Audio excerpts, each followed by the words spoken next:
All right, welcome back to TML Weekly. This is episode 17. As always, presented by Bjorn and Don Cherry Sports Bar and Grill. So only one game this past week, as there was the All-Star break, but still lots to talk about as the season picks back up. So first, let's see what's going on with the guys. Johnny Mac, how's it going? Hey, good, man. Just got home. We were snowed in over in PEI after a tournament. Just brutal amounts of snow happening here. You can't even fathom. So I may have to go because we're doing some removal here in my driveway. But I'll get the beginning in, and if I've got to bail, that's why. You guys, finish it strong. But yeah, I watched the game last night. Kind of in and out. I fell asleep a little bit, but yeah, we'll get into it here in a bit. But yeah, Right all on, good. John. Dun, dun, dun. I like that. A little Coach's Corner theme song in there. I like that. Yeah, we're doing really good. We had a good weekend with Kara up in Belleville at her gymnastics competition, so that was great. We're back in sunny Burlington, where we have no snow because apparently global warming doesn't exist. But yeah, life's good down here. The Leaf game last night we'll get into. I got some opinions on it. Pierre Engvall, sweet Jesus, Pierre Engvall. But yeah, so where do you want to go first, Nolan? I just want to start off the episode quick with quick recap of the All-Star weekend hosted in Toronto. How do you guys feel about the event? I'm not going to. So Johnny, I'm going to jump in here, and I am not going to pretend to lie. I paid less than zero attention to it. I have less than zero interest in the NHL All-Star Game. It's a pretend corporate event. I did watch a smidgen of the skills competition. I thought some of that stuff was okay, but the actual game, the 3-on-3, knick-knack, paddywhack stuff, I'm not interested in that. I've got no interest in it. Especially not at like $700 a ticket. I think that's even more insane. But that's a story for another day. Johnny, what do you think? I don't know. Well, I thought it was the best one in years. I mean, they have to do it as part of the like you said, the corporate responsibility of the league to do things like this for their sponsors. It's no different than the Winter Classic and gimmicky and stuff. But I like that they went back to kind of basics on the skills and didn't get goofy with surfboards and things like that. Very disappointed in Kucherov. I thought he made a mockery of it. And if you don't want to be there, don't go. Take the game suspension. I'm hearing it's going to cost him the MVP if he's in the running at the end of the year. He's not going to win it because of his performance or lack of performance. He was just kind of wasn't okay. So anyway. The game itself, I watched a little bit of it. It was tilted in the Toronto guys' favors for sure. I thought it was good. I thought the celebrity captains that they had were good. I thought Bublé was pretty funny, and Bieber and Will Arnett, and then Tate McRae. She added something to it. And so can I be the only person that says before this weekend, I have never heard of Tate McRae? And I'm not going to lie to you. After this weekend, I don't even like country music. I might listen to a little Tate McRae. Well, she's a Calgary girl, and I'm the same. I wouldn't have. I think I read something about her and a player from Columbus. That's how I kind of knew who she was. But I mean, you know what? She.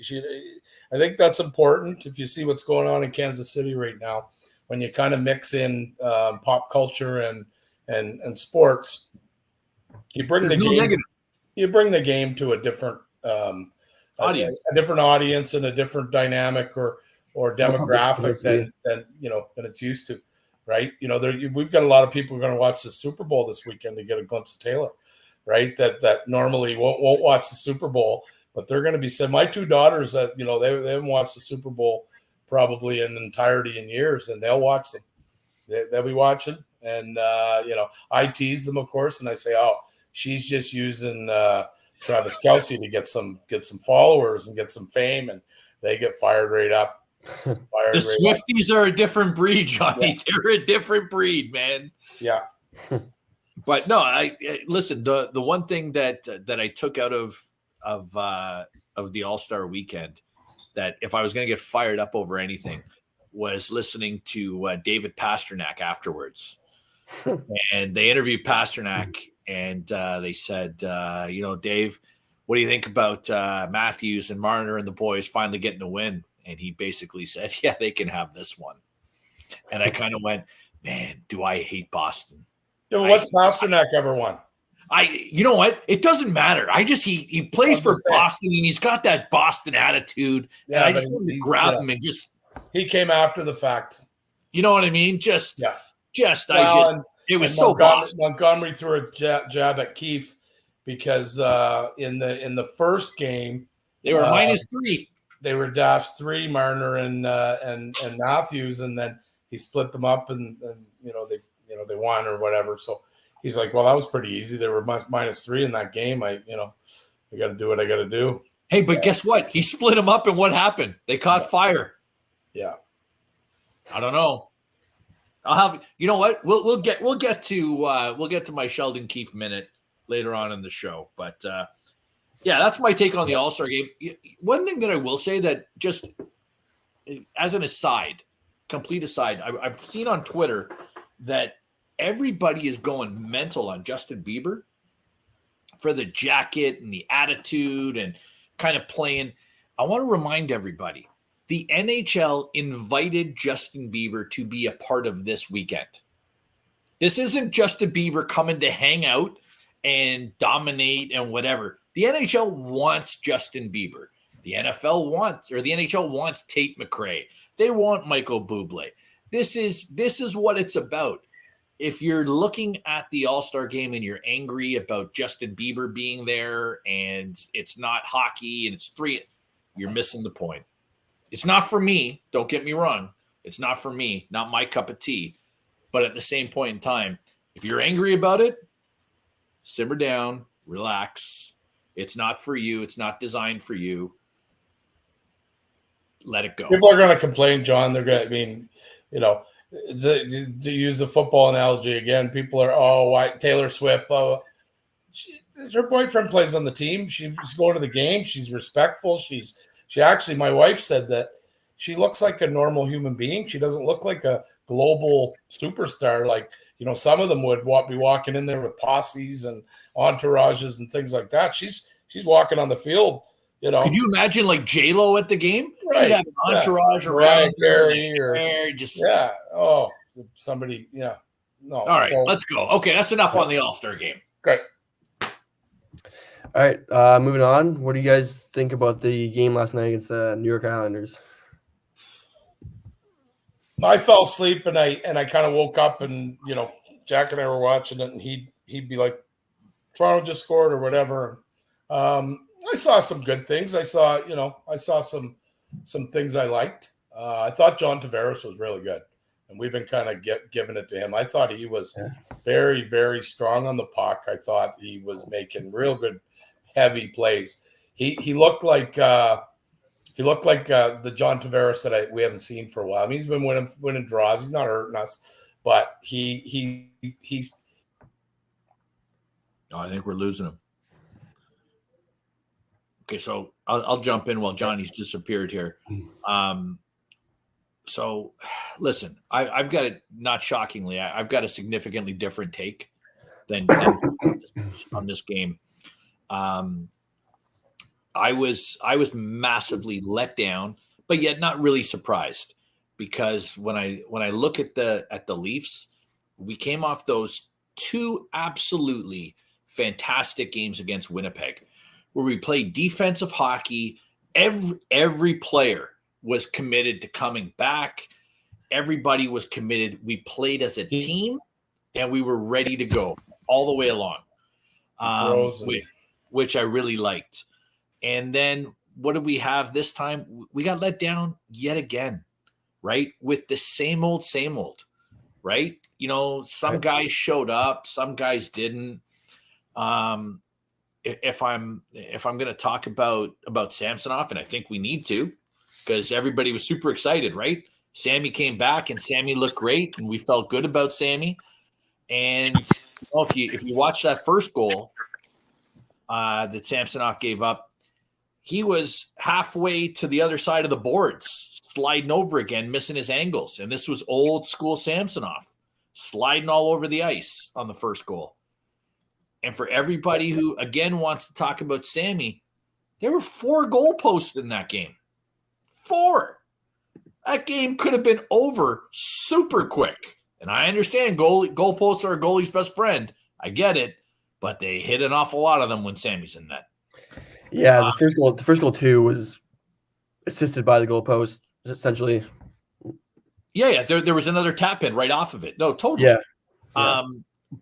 But again, the point I'm trying to make here though is when everybody talks about Sammy's back and isn't he great, that game could have been 7-1 comfortably. You know what I mean? Like, so like let's dial that one back a little bit. And then when I look at the overall team play, listen, did we get goalied? Sure. That goalie for the Islanders he's a legit goalie. He made some saves in that game that you just go, there's not many guys in the league that can pull that off, right? He he was outstanding in that game. And Johnny's back. I thought we had him. We lost him again. So, that's looking at the goaltending on both sides of the equation, right? One guy you can count on to make big saves and big minutes. The other guy still for us is a little bit of an adventure, still sliding all over the place. You never really know what you're going to get with Samsonov. Is he going to let in the 5 goals, or, is he going to let in 2 and have 4 goalposts? I don't know. I don't know what we're getting with Samsonov. So that's my take on that. With regards to the commitment to team defense, I don't know how you could watch this team all season and be surprised by what we saw in this Islanders game. Because the way we played versus Winnipeg and the team effort and what showed up last night, it's like they're 2 different teams. They really are. And we're a bit of an enigma on that. Johnny, while we got you back here, I was just commenting on, Samsonov and the posts and, his angles. He was sliding all over again last night. And, the lack of team defense, commitment to coming back, which was the opposite of what we saw in the 2 Winnipeg games. What do you think about that? Yeah, I mean, it's tough because, I think it's a little quick to be playing. I've always remembered after an All-Star, especially when it's in your rink, right? And a lot of the guys would have been around, and there was parties going on every night, and the players use these things to have some fun. They're not. There's no curfew the night before the skills competition, things like that. So I thought it was a little soon. I was a little shocked when I saw the game was Monday. But no excuse. They're pros. Again, you don't know who they are. They got to find that consistency. I think there's got to be a roster shakeup or a coaching change or something to kind of make a decision here, what they're going to do at the deadline. I know that's on our list, and I may not still be here. I gotta go here pretty quick and pull the pin, but they got to be looking at some major moves here. Like, let's face it, if you look at what Knobloch's done since he went in there, and Patrick Waugh's got New York playing better, and just a different voice. Are they looking at that? There's some trades that are being rumored, but I don't know if I'd give up, a couple of firsts and any players to get a rental that you don't even know if you're, this team's ready. So it's going to be tough. We'll see who do they play? Who do they have coming up? And Dallas, before I go, I'll make my prediction. Dallas and Ottawa. Dallas and Ottawa. What days? Dallas is on Thursday. Ottawa's on Saturday. Wednesday, Dallas. Oh, so Wednesday? Yeah. Sorry, Wednesday. Wednesday in Dallas? Nope, in Toronto. In Toronto, okay.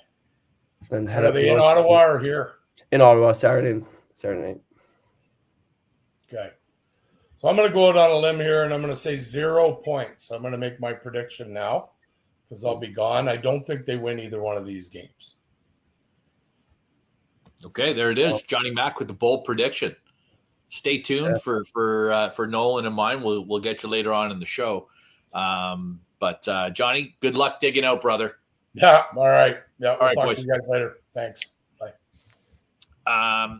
So you know what, Johnny brings up a good point there, Nolan, and I think as we look at, he's looking at a bit of a shakeup, and for things that he's expecting to see on a go forward basis, and I think to kind of build on what he said, because I think we've been, and I most certainly have been very hard on John Tavares as a player on this show, but I will say this. I do think since he had his sit on the bench in that period, that he's come back and he's been a little bit of a different player. He's going to the net. He's a little bit harder on the stick. He's not getting pushed off. So I've noticed like a significant uptick from the play of Tavares. Right. And so to be fair, when I'm critical of him, I think I should be, equally as complimentary of him when I think he's playing well. And I do think he's playing well. Do you not think that since the benching that he's been a bit of a different player? Yeah, I kind of view it as he's more of like an older. He's obviously older than Matthews, Marner, and them. So I feel like when he gets benched, he's more old school, where he takes it more of like a challenge rather than Marner like sit back and sulk. Be offended. And, yeah, so he takes this more as a challenge, and I think he's rose to the occasion. Yeah, I think so too. To some extent, like obviously he's not scoring 2 goals a game, but his goals in back-to-back. But and here's the thing, though. No, I don't think we need Tavares to score every game. I just need you to be involved, to set plays up, win the face-offs, get in front of the net, get the screen. So, on a power like that power play for us has been, I don't know, man. We just haven't been there. I read earlier, I don't know if you saw this today or not, but that they actually kept the power play on a different rink from the rest of the team. And so the rest of the team practiced and they just did power play stuff. It's pretty weird. Yeah, but you know what? Maybe they need that. Maybe they need like just to focus on just them. And what do you think like the purpose of that is, to like just keep their minds on one subject? Or yeah. It seems a little odd to me. Well, listen, I mean, it wouldn't be the first odd thing that the coach has done, but maybe he's trying something different. Like, and listen, at this point, I'm okay with that. But let's, that acts as a really good segue, believe it or not, to the power play goal, or the goal that we gave up after the power play, the second goal. Let me tee you up on that before you dive in. So Sheldon Keefe on the Leafs power play, allowing the man coming out of the box on the aisles to get behind them and have a breakaway goal. Sheldon Keefe said, "This is the National Hockey League. That's Pee-wee stuff." I mean, he's not wrong. Lord knows, I have no problem telling Sheldon Keefe when I think he's wrong. For once, I think that's an accurate statement. You know what, though? Here's something that I think is important to say, and not from like a diehard like me or you or Johnny, but this is coming from my wife, okay, who just watches the game and rolls her eyes while I'm losing it and screaming at the TV. But a play like that, listen, I've coached, kids for years, and the one thing that I beg and I plead with the kids all the time, and kids out there, if you're watching, listen, communication is the most important thing that you can do on the ice, on the field, whatever sport you're playing. Talk to each other on the field, on the ice. It's the most important thing you can do. And if you're on the bench, right, take a look at the Leafs bench. The next time, if you're ever at a game or if you ever see us on TV, watch the Maple Leafs bench. We are silent. We are quiet. Guys got their head down. They're not paying attention. Somebody's looking at each other. They're doing a water squirt. Watch Boston. Next time, if you got NHL center ice, flip around, watch a Boston game. That bench, everybody's up all the time. They're yelling, they're talking. The coach is involved. The assistant coaches are going. They've got computers handing out to players. They're drawing up plays. The end of the game, the goalies are out bumping heads. They're high-fiving each other. It's a team environment. Watch the Leafs. We're deadly silent. We're like we're not even involved. Guys are on the bench. If that play happens, okay, old school, worst case scenario, absolute worst case scenario, goalie looks up, there's 5-10 seconds left, he starts smacking his stick on the ice. You know what I mean? Give the players on the ice who may not know how much time's left in the power play just a heads up, there's a guy coming out of the box, right? Could have done that. I didn't hear any stick taps going on. Number two, your boys on the bench should be screaming on the ice. Guys, don't forget, there's a guy coming out the box. Watch the puck going high. Nothing. Nobody. Everybody's quiet. That cannot happen. And again, I'm going to go back and I'm going to say, is that on the players? 100% it is. Is it on the coaching staff for not ingraining that? Absolutely, fundamentally, every single time on the ice. Absolutely it is. And so I think it's just, when I hear Keefe make that statement, it is, it's a peewee hockey move. I look at it and I think, yeah, well, you know what? You're in charge of this peewee hockey team. And it isn't the first year. This is year 5, brother. Like, you don't get to, in year 5, all of a sudden come out and be like, you're pissed off and angry now. Right. So, I hear the comments, and while he's not wrong, you've allowed this culture and you've allowed this attitude, behavior to take place over 4 years, where we would see this stuff happen over and over again. And he would come out at a press conference and go, you know what? We did just enough. I thought we played well enough to win. Like, dude, we got beat 6-2. How do you think we did well enough? You know what I mean? Like, it wasn't reality. And everybody kind of shook their head and went, oh, well, he's trying to placate to the players and whatnot. Well, we're in year 5 now, and it's the same kind of mistakes that happen. And listen, there's no excuse for that. There's no excuse for that in the NHL. Like, it's just, no, let's be honest. If you're playing with your buddies and we're playing Friday night hockey, men's league, and there's a guy coming out of the box, we're hanging over the bench screaming, telling guys, be aware of what's coming behind you.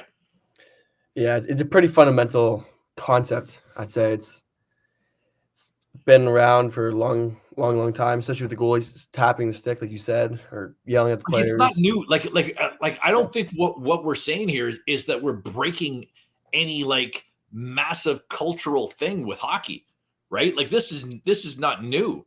This is us just talking about basic stuff. And that kind of makes me wonder about the engagement of the team. And how is it possible that we play Winnipeg and we're so dialed in and we look great and we're going into the All-Star break? And listen, we talked and we thought, man, we're turning a corner. We feel great about ourselves. We're going to come out. We're going to light it up. And the first game we come out, and that's what we give. Right. I don't know, man. I don't think the game was terrible. I think it was, like, honestly, could have gone either way. Tied up 5 minutes left. Then obviously the game winner. It's a tough one, especially being. But Pierre. let me ask you this, Nolan, and I'm being 100% serious here. How many times have we seen this? Like, this is not new, right? How many times have we seen the Leafs in the last 5 minutes of a hockey game tied up and then blow it? Just go to sleep. Just go to sleep, make a bonehead play, and guys just not doing the fundamentals, and the game gets lost. Right. How many times? Like, and I'm not just talking this year. Let's throw this year out the window. Go back 2 years ago, 3 years ago. It's the same story. I immediately think back to 2 weeks ago against Detroit, blown the game late. Man. And what did we say afterwards, right? We said the exact same thing. We're going to learn from this, right? Yeah.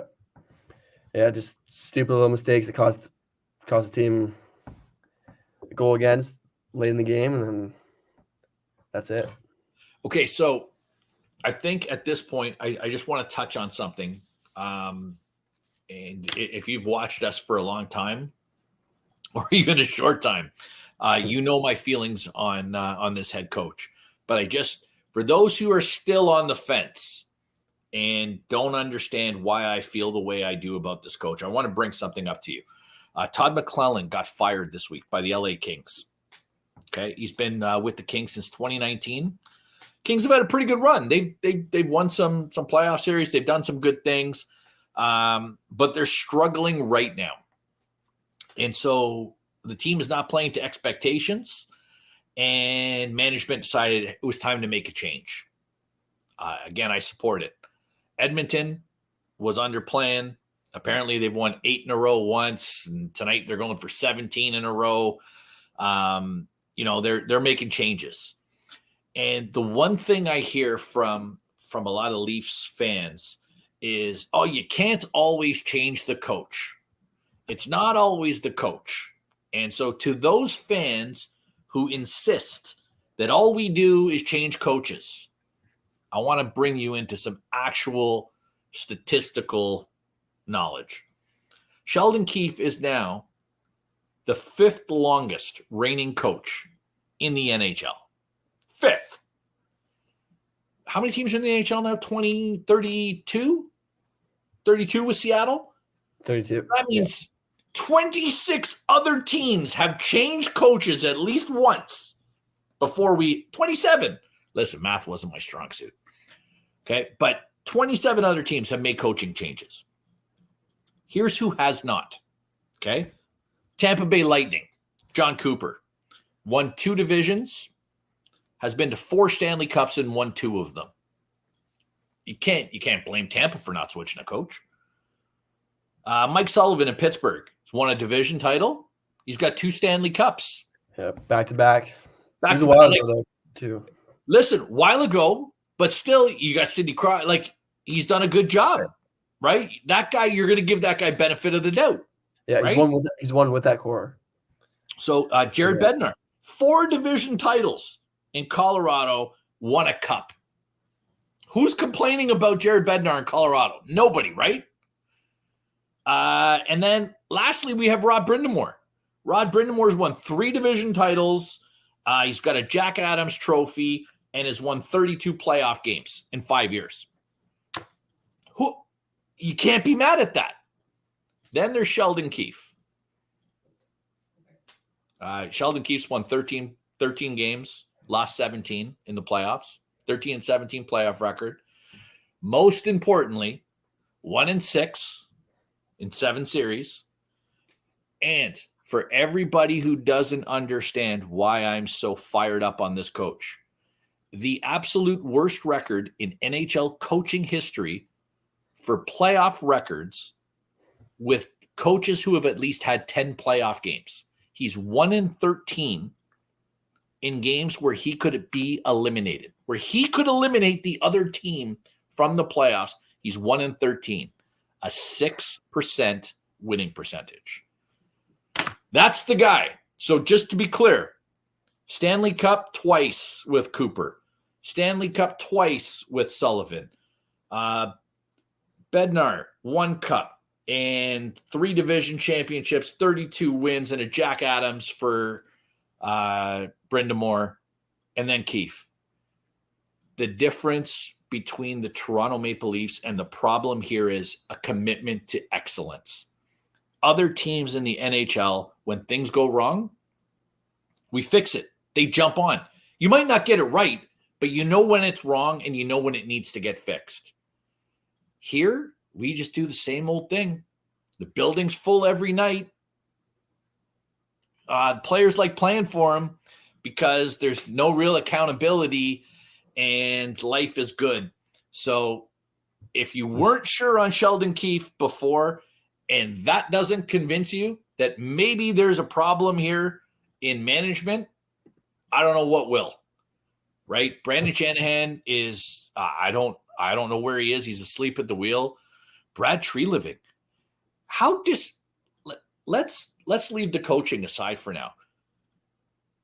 How disappointed are you with Treliving? Like, is Treliving even? Yeah, no, he hasn't done anything up to this point in the season. Well, like, to be fair, it's like, what's he gonna do? Like, go run on the bench or make some big move? Other GMs are making moves, but he hasn't.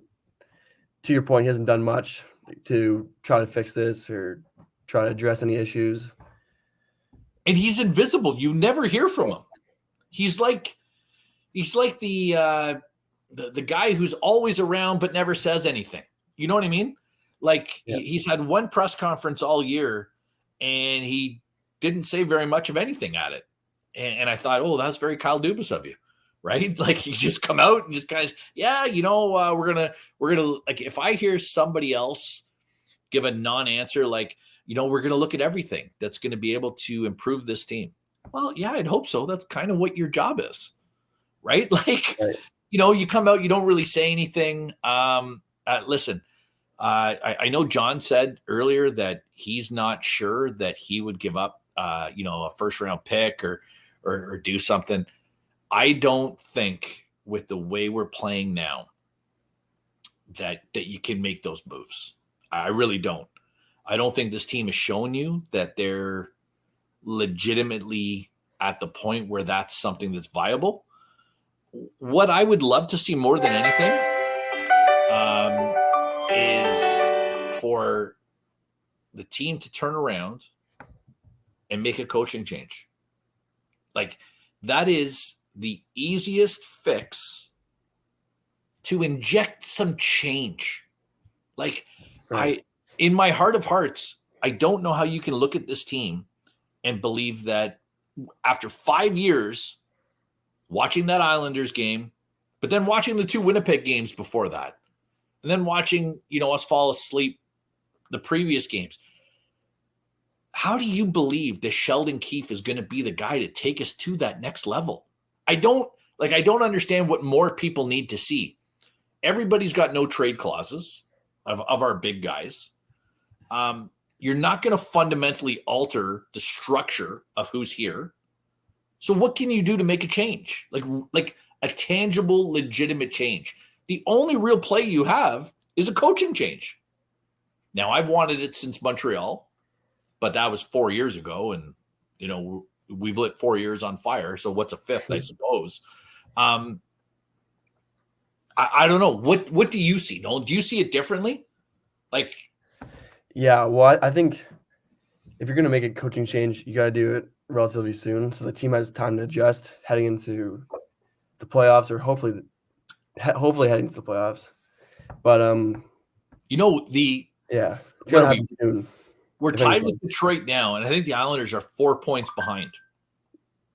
Yeah, I think you're right. I also want to throw a bit of a flag on the play here and just go, for everybody who thinks that we're comfortably in a playoff spot, think again, guys. And the Islanders have made a coaching change, and they got who I wanted. I said Patrick Waugh for a long time. That's the guy I wanted behind our bench. And did you see how fired up he was last night and how animated he was on that Islanders bench? He was engaged. He was passionate. He was even pounding the referee at one point. Good call, I understand. Communicating. And then Sleepy Sheldon looked like Joe Biden behind the bench. Just, la-di-da, we're doing the best we can. Everybody can have an orange slice after the game because they tried hard. Yeah. I don't know. Yeah. That's where I'm at with where we are right now. I'm not in a good space with us right now. Our power play concerns me. Our special teams concerns me. I think we're going to massively, massively miss Jarnkrok and David Kampf. And I think, for those people who don't think, your third line and fourth line are really important, you're going to learn really quickly when David Kampf's not there. And, we've got to overplay guys, killing penalties. And, Calle Jarnkrok, say what you want about Calle Jarnkrok. you can slide him up on the first line. You can slide him on the second line. He can play anywhere in the lineup. He's a great player. He's been the extra attacker most of the year, I think. 100%. Here's something that I think is interesting. And you know what? Shout out to Kara Grace. Kara Grace brought this up. We were watching the game last night. She said, "Hey, Dad, how come Tyler Bertuzzi is allowed to play on the top two lines with 6 goals in 40 games?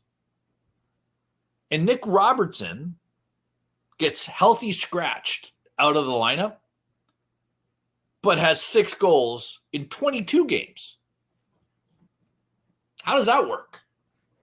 And then I tried to explain to her, well, one guy makes 5.5 and one guy makes, 870. And she was like, yeah, but if one guy's better. And I went, yeah, you're looking at it logically. Right? Like at a certain point, when do we as a collective say to Bertuzzi, it's not good enough. What we're getting from you is not good enough. And listen, Nick Robertson is never, ever, ever going to get a legitimate shot. He's no different than Connor Timmins. Connor Timmins will never get a shot while Sheldon Keefe is the coach. I feel like Nick Robertson is in the same position. I don't know what they've done, but they're never going to get a fair shake. But I wonder, at a certain point, how many times do we keep going to the well with the same guys, with the same results, and then be surprised by what we're seeing? Yeah, I know. It seems like some guys are kind of not really given a fair chance. Obviously, it's been proven to. You've said for a long time now that guys like Robertson and Timmins, they'll never get their fair share under Keefe. And even no matter how much they deserve it, Robertson's been playing great. Timmins has looked great at moments in the lineup, and just seems to be 1 or 2 games and yanked.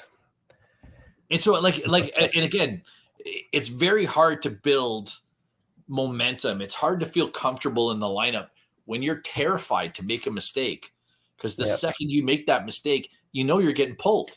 Yeah. And then, and for everybody watching, William Lagesson.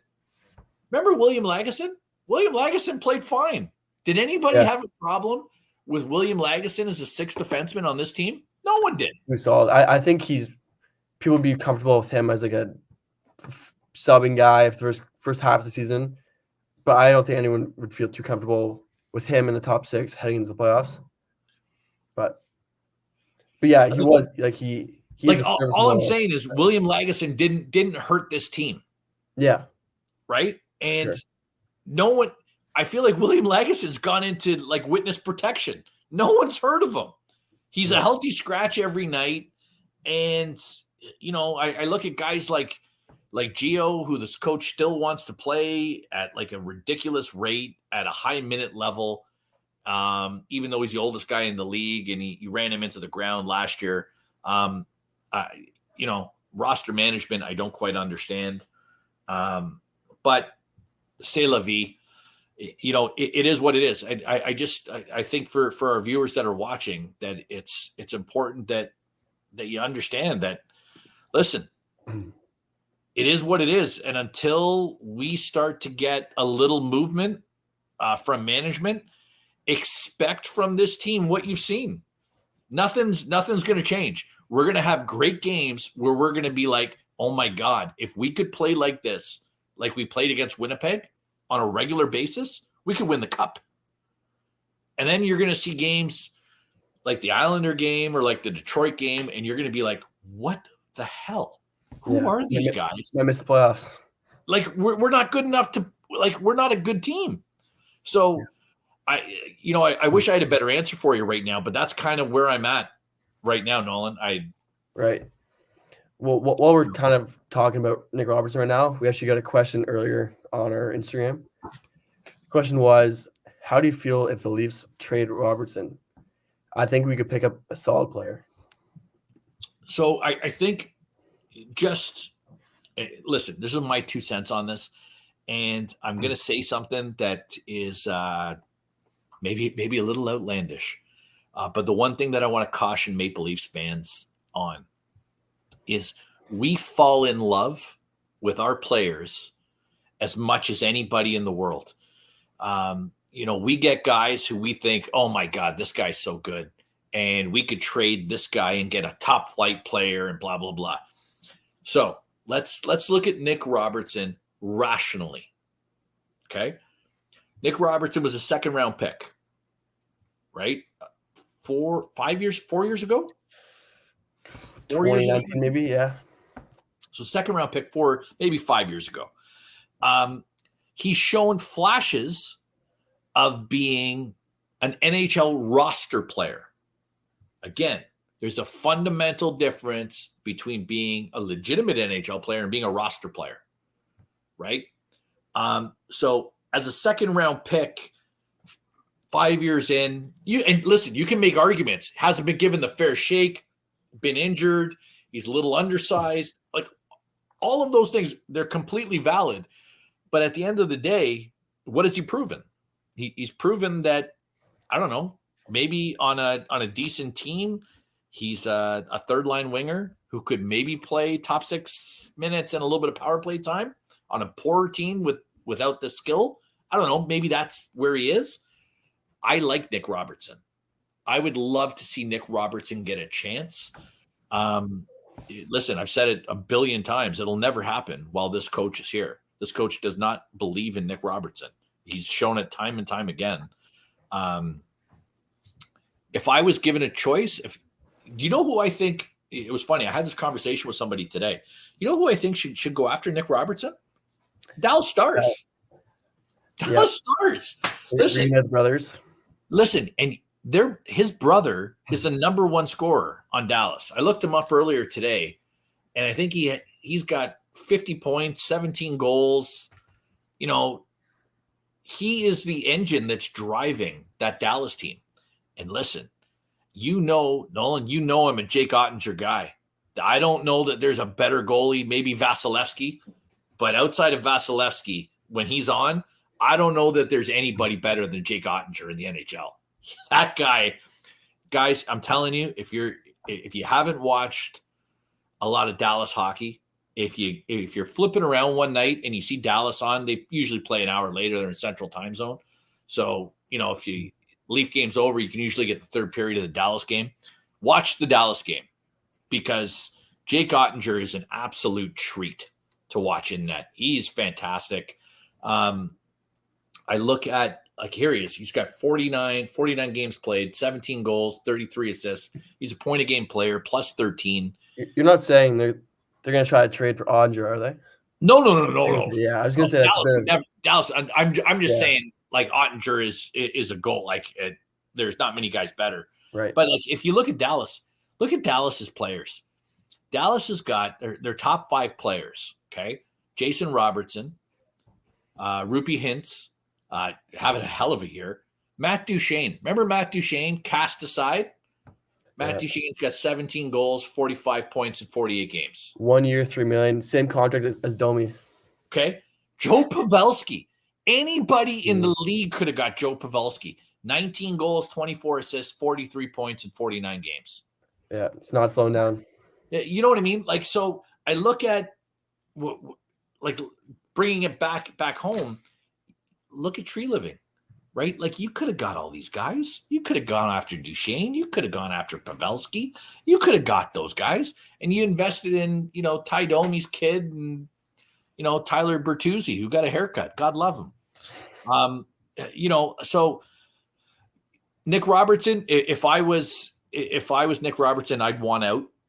If I'm being honest, I'd want out because I'd want a shot. If I was the Leafs and I was management, I would not move Nick Robertson. I think what we need more than Carter Hagee 2.0. Well, but here's the other thing, Nolan. We gotta recognize with 5 guys making up 58% of the cap, you need guys who can play in the league at 800,000, 900,000. Secondary scoring. You know what I mean? Say what you will about Nick Robertson. Nick Robertson can shoot the puck.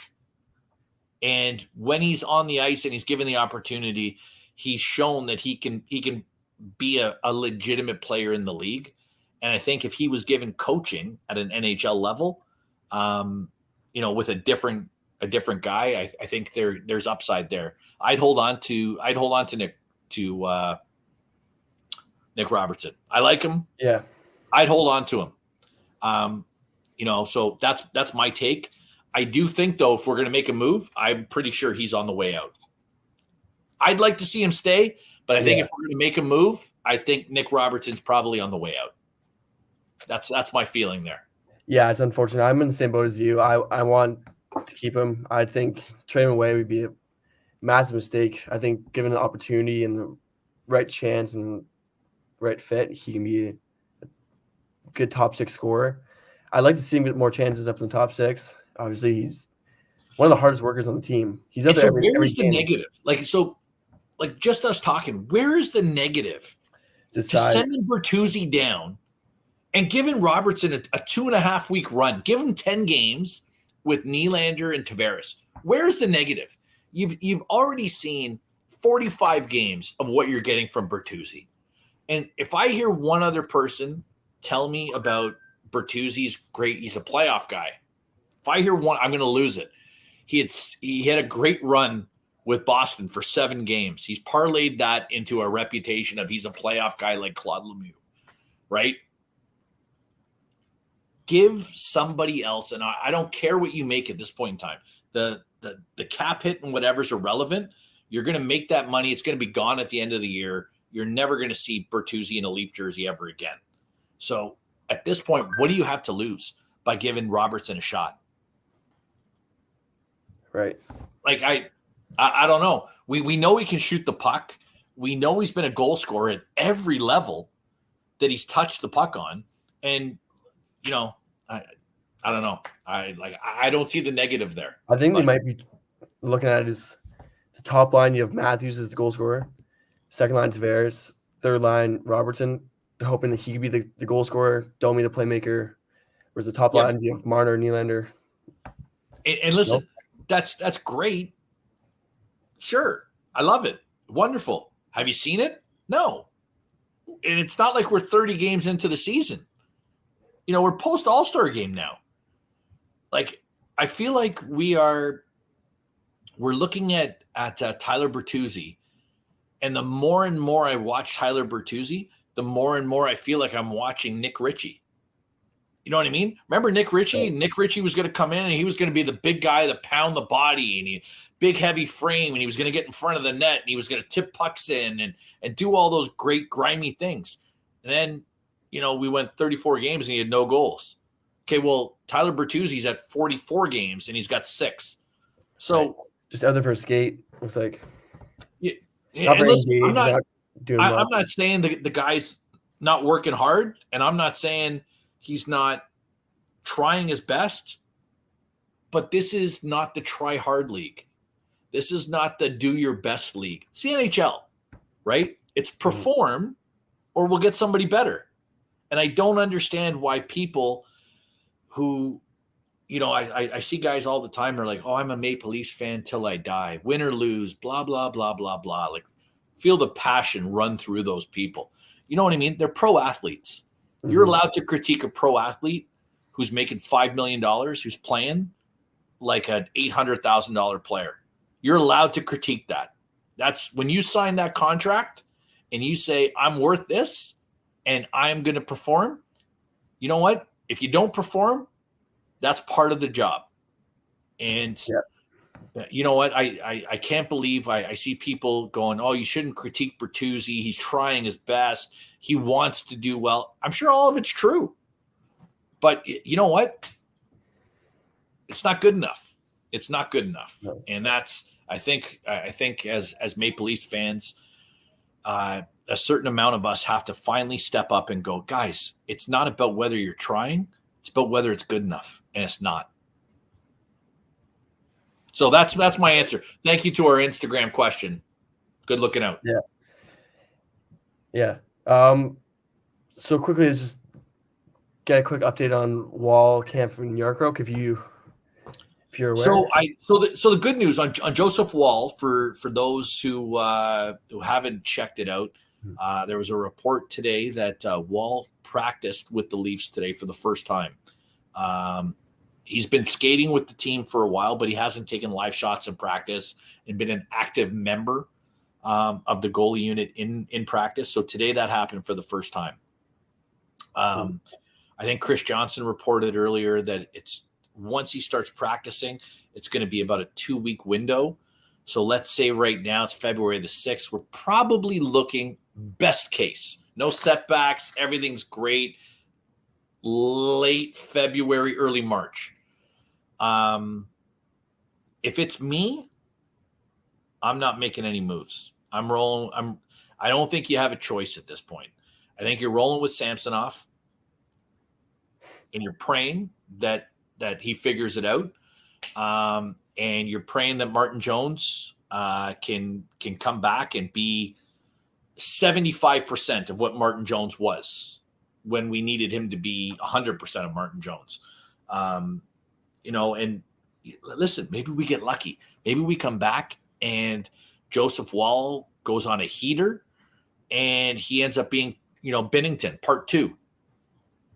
Right? Like he's got, like, I think everybody's seen enough from him to believe that he's capable of going on a run, right? Like Joseph Woll's done some pretty great things in very small sample sizes. Yeah. The only knock on him is, can he stay healthy? I don't know. Right. With regards to Jarnkrok, he's got the knuckle thing. It's hard to grip the stick and do that kind of stuff. And that's kind of, they're saying day to day. I heard week to week. But yeah, like it wins.